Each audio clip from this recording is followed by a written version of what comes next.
suis résident à Titoro, province de Loroum, région du Nord, Burkina Faso.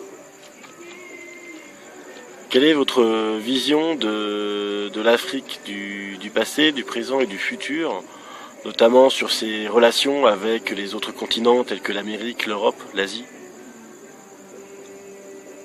Bon, nous sommes condamnés à travailler ensemble. Le passé de l'Afrique,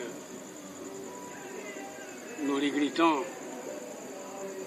la colonisation de nos parents, la souffrance de nos parents, le pillage de notre richesse. Mais aujourd'hui, chacun de nous, que ce soit l'Europe ou l'Afrique, nous devons aller la main dans la main. Nous devons nous comprendre, s'entraider et travailler ensemble. Aujourd'hui, nous vivons dans un continent où personne ne peut travailler tout seul. Personne ne peut être capable de faire quoi que ce soit tout seul.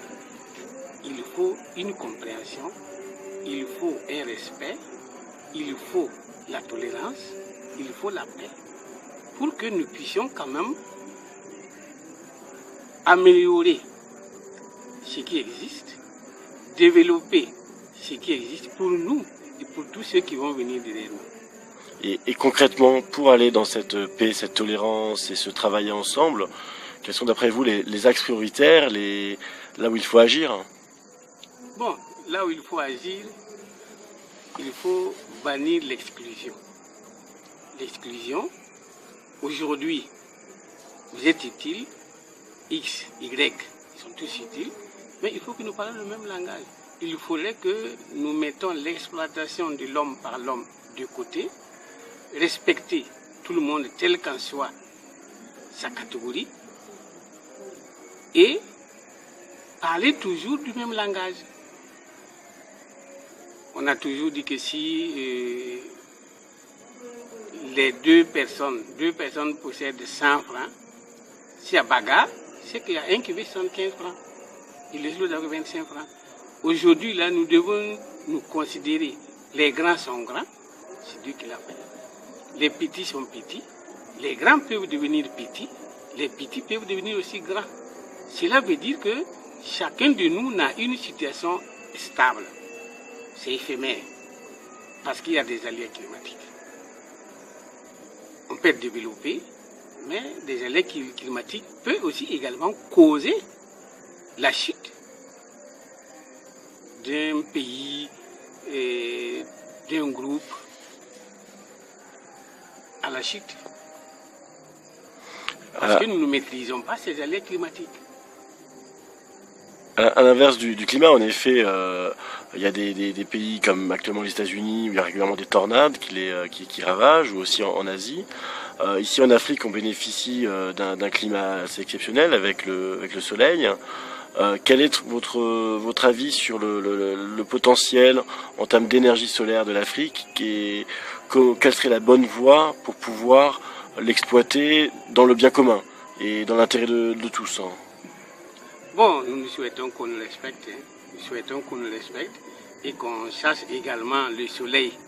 D'abord, le soleil en Afrique, mais c'est un don de Dieu que ceux qui ont eu la chance d'abord d'être développés techniquement, qu'ils essayent aussi de partager cette technique-là avec l'Afrique, qu'ils essayent de nous soutenir, de nous respecter et aller ensemble avec nous. Parce que l'énergie solaire, ça peut nous arranger tous. Mais il ne faudrait pas qu'ils viennent comme avant, piller toute cette richesse, ou bien nous mettre à l'écart, ou bien nous provoquer des remue-ménages, la guerre et tout ça. Nous souhaitons qu'il y ait la paix, et nous souhaitons qu'il y ait une bonne collaboration technique, pratique, que nous vivons ensemble. Parce que on peut dire que Dieu, en créant la terre, c'est pour tout le monde. Donc s'il y a énergie solaire ici, bon, nous seuls, nous ne pouvons pas l'exploiter sans vous. Et vous aussi, s'il y a respect, bon, on peut aussi vous être utile. C'est comme un moteur ou un vélo. Bon, les rayons, l'essence, les pneus, chambre à air, même la clé de contact, elle est petite. mais tout peut servir. S'il manque quelque chose, il n'y a rien qui marche. C'est comme une chaîne. Et cette vie actuelle, c'est une chaîne. Et cette chaîne-là, chacun de nous devrait faire la prudence, le respect, mettre l'exclusion de côté, respecter tout le monde tel qu'en soit sa place, pour que la vie soit belle pour nous vivants et pour les gens qui vont venir après nous. Parce que ces gens-là ont besoin de notre forte conscience, sans destruction, sans gaspillage, pour que ces gens-là aussi ne viennent pas subir l'inconscience de ce que nous avons causé ici. Et je crois que l'Europe a déjà une très grande longueur entre eux et nous, et nous pouvons aussi nous entraider. Et nous pensons que l'amitié, l'entente, la tolérance, ça peut être utile pour tout le monde. Et là où je vous rejoins, qu'est-ce qu'il faut développer? moi là où je vous rejoins, c'est une notion de respect et puis de tolérance aujourd'hui. Je pense par contre que l'Afrique a un terrain d'avance sur l'Europe, ou plutôt l'Europe a mal évolué, à mon sens. On est aujourd'hui dans un monde qui va très très vite, trop vite, où on prend plus le temps de faire les choses, de bien réfléchir, on prend plus le temps d'éduquer les enfants. L'émancipation des femmes est un sujet important. Par contre, on allait trop loin dans ce sujet-là, ce qui fait que les enfants ne sont plus éduqués par leurs parents. Il y a peut-être un autre modèle à inventer. Il y a un modèle du milieu. Personnellement, je pense par exemple que le modèle juste pour l'éducation des enfants, c'est d'avoir à la fois le père et la mère qui travaillent à temps partiel, 2-3 jours par semaine, et qui chacun, 2-3 jours par semaine aussi, peuvent s'occuper des enfants eux-mêmes. Alors qu'aujourd'hui, en Europe, toutes les femmes travaillent. Ok, c'est bien pour l'émancipation, mais par contre, du coup, les enfants sont confiés à l'assistance maternelle, en crèche, et perdent ce lien familial.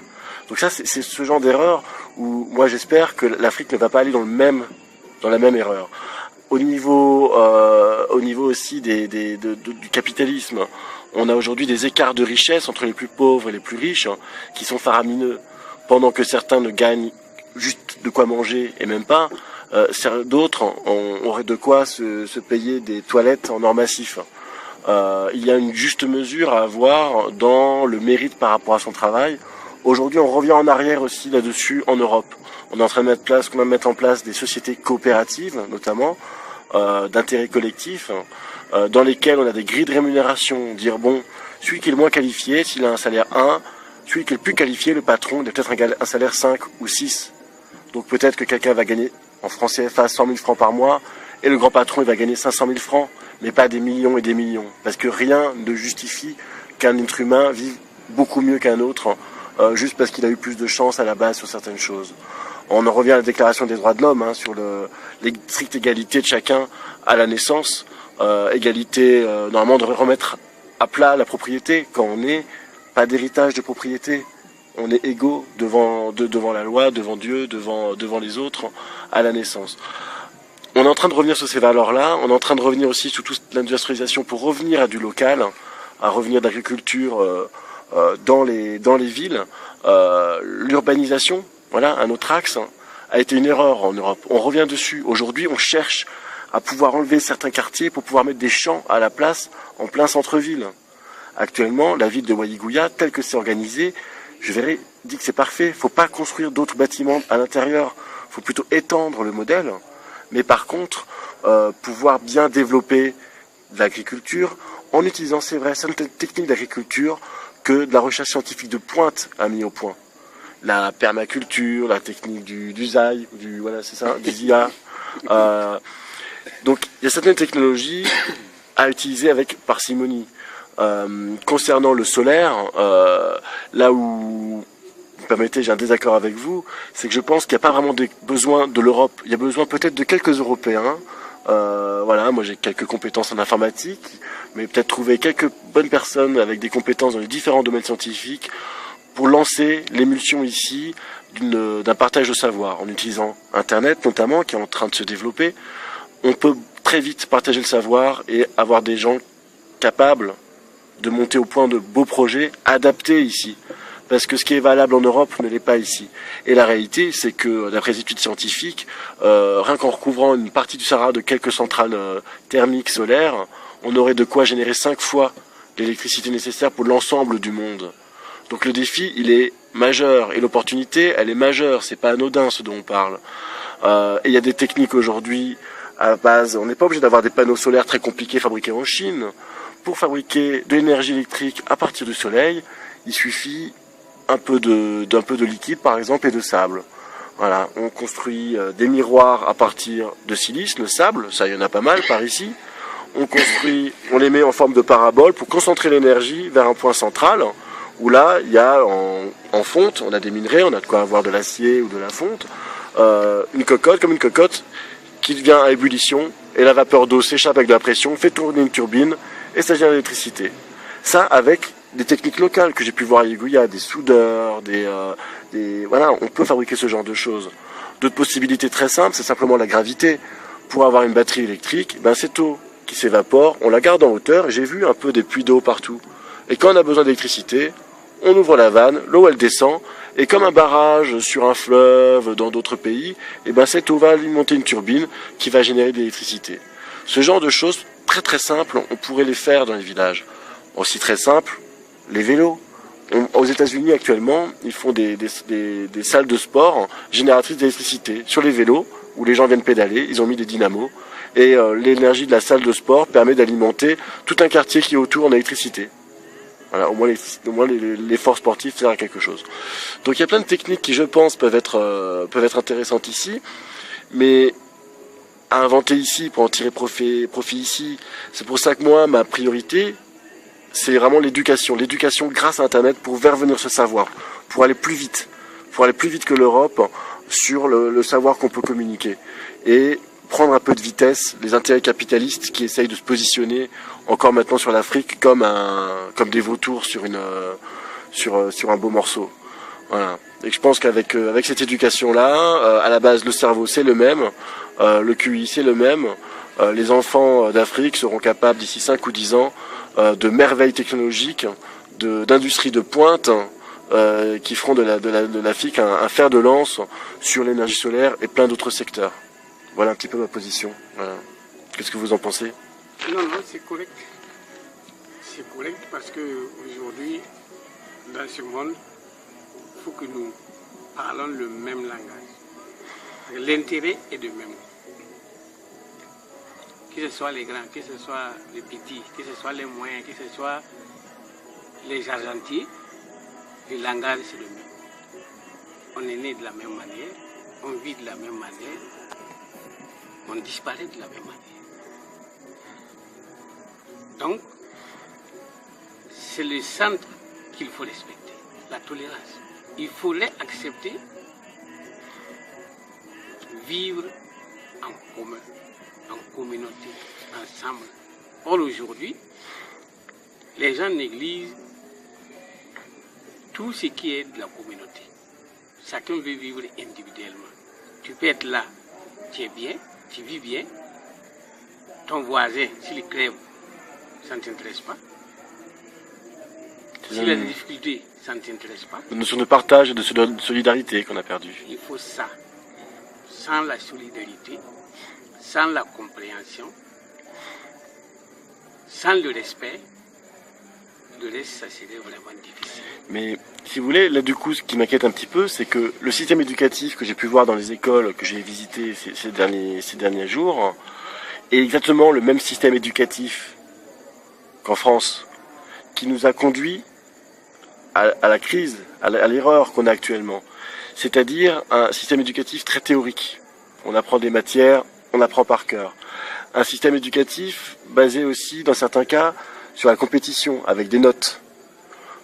Un système éducatif où on vise maintenant à avoir de plus en plus de classes pour séparer par âge. Or, aujourd'hui, on est en train de faire un retour, on a des écoles innovantes qui fonctionnent de plus en plus, et on est en grande réflexion pour retourner les écoles classiques sur ce modèle-là, sur de l'intergénérationnel, sur le fait de remettre des élèves d'âge différents dans des mêmes classes, parce que du coup, il y a une transmission. Les élèves qui sont dans la classe depuis plus d'années aident ceux qui viennent d'arriver. On revient sur des pratiques de coopération. On supprime les notes. On fait travailler les élèves en équipe, à plusieurs, en groupe. On revient sur la partie théorique. On travaille de plus en plus sur la partie projet concret. C'est en train de rentrer au programme le fait de les élèves faire travailler sur des projets, notamment dans les domaines culturels. De dire voilà, si on a des élèves qui s'intéressent au cinéma, à la photographie, à la musique, au théâtre, voyons ces passions-là, parce que c'est dans les passions qu'on a la motivation. Et on va dire que c'est la passion comme moteur de l'éducation. Parce que là, les élèves sont motivés, et là, ils ont envie d'apprendre. Et quand on fait du théâtre, ben on fait du français. Quand on fait de la photographie, on fait des mathématiques pour les calculs. Quand on fait de l'informatique, on fait aussi des mathématiques. Et là, du coup, ils viennent demandeurs, ils ont envie d'apprendre, et d'apprendre par rapport à quelque chose qui leur plaît, et qui les oriente vers leur futur professionnel. Et donc je vois beaucoup de bonnes choses ici, il y a beaucoup d'investissements faits sur l'éducation, et la petite crainte simplement que j'ai actuellement est voilà, comment convaincre d'aller plus vite vers la voie sur laquelle on est en train de revenir en Europe, c'est que cette éducation, telle qu'elle est conçue actuellement, amène aux mêmes erreurs qu'en Europe, c'est-à-dire des gens individualistes. Voilà. Et j'en ai vu certains, j'ai vu certaines personnes burkinabées, en fait les plus éduquées au niveau de Ouagadougou, être dans cet esprit le plus individualiste. Ceux qui sont allés en Europe faire des grandes écoles, ils ont perdu cette tolérance, ils ont perdu cette solidarité. Ils veulent avoir des francs sur leur compte, ils veulent avoir une belle voiture, ils ont perdu l'humilité et ce qui faisait leur âme d'enfant. Voilà, qu'est-ce que vous pensez de ça? Est-ce que vous avez partagé cette vision par rapport à l'éducation qu'il faudrait conserver originelle? C'est un peu difficile. Bon, vous voyez, chez nous, on dit que si vous laissez le fantôme rentrer dans la maison, si vous fermez la porte, vous êtes ensemble dans la maison. Aujourd'hui, là, nous avons un système conçu sans la base. Et cette base n'a jamais été consultée. Nos cadres, chacun vient, il prépare sa thèse, il prépare son droit, et il met du côté ce qui peut profiter de l'autre pour améliorer. Il met de côté la base négligée, chacun fait, ce sont des intellectuels, ils amènent leur programme, ils appliquent, ils amènent leurs accords, ils appliquent avec l'extérieur, et on veut venir appliquer ça à la base. Aujourd'hui, là, quand vous parlez de l'éducation, quand vous parlez de l'Internet, aucun père ne peut éduquer son enfant. S'il dit qu'il peut, c'est faux. Parce qu'il n'a pas dit la vérité. Pourquoi? Il y a l'Internet que l'enfant peut consulter. Il y a la télé que l'enfant consulte. Il y a les travaux en groupe qu'on émet des idées vraiment qui n'est pas ça, qui ne concordent pas avec la base. Donc l'enfant a plusieurs solutions. Lui-même, il peut voir quelque chose même que la base, en tout cas son père ou sa maman, en tout cas n'a pas eu la chance de voir ça immédiatement. Vous voyez, vous savez des enfants qui sont d'abord nés très intelligents, et ce qu'on les apprend à l'école, ce n'est pas la réalité. Et les projets qu'on monte là, le plus souvent, c'est les technocrates, c'est les dirigeants qui montent les projets et qui viennent les appliquer. En cherchant l'argent, ils les appliquent. Aujourd'hui, ce que l'Afrique a besoin, ce que nous avons besoin, c'est de vivre. Et pour vivre, il faut quoi? Il faut la paix. Pour avoir la paix, il faut quoi? Il faut le respect. Et pour respecter quelqu'un, il faut l'amour, il faut la confiance. Aujourd'hui, ce que les enfants voient dans la télé, au niveau de l'Internet, tout ça, ça ne favorise pas l'éthique au niveau de l'Afrique. En Afrique, les enfants ne sont pas courageux, les parents ne sont pas aussi courageux dans ce sens-là. Mais ce qu'ils voient tous les jours, quotidiennement, dans le film, dans les internets, la personne humaine qu'on doit respecter là n'a plus sa valeur. Il est traité comme un animal, il est frappé comme un animal, il est tué comme un animal, on le jette comme quelque chose qui est vulgaire. Et c'est l'argent. Vous voyez, c'est l'argent qui amène tout ça. Chacun veut avoir de l'argent pour lui, mais pas pour les autres. Chacun veut bien vivre pour lui, mais pas pour les autres. Vous pouvez imaginer qu'en Europe, il y a beaucoup de mouvements qui visent à supprimer l'argent. On est en train de rentrer dans des monnaies locales et des monnaies d'échange, où on va dire simplement qu'on échange du temps de travail. J'ai passé 1 heure à cultiver la terre, et ben en échange de ce travail, j'ai droit à 1 heure pour de quelque chose chez le coiffeur, ou 1 heure d'éducation. Dire simplement, à partir du moment où on contribue à la communauté, on a le droit d'y vivre. Il y a un certain temps, les gens appelaient ça de l'utopie, de l'idéalisme, et en fait, c'est en train de fonctionner dans des communautés coopératives qui fonctionnent de plus en plus comme ça. Il y a certaines villes pilotes. Il y a Totnes en Angleterre, il y a Mugassem qui est sur la transition énergétique en Alsace. Il y a au Burkina Faso, Eurovillage. Vous connaissez Eurovillage? À l'ouest, c'est au-dessus de Bobo. Eurovillage est basé là-dessus. C'est un modèle expérimental sur un nouveau mode de démocratie, sur un nouveau mode d'agriculture énergétique. Il y a ces modèles-là qui émergent et qui concentrent des personnes de bonne volonté et de bonne valeur.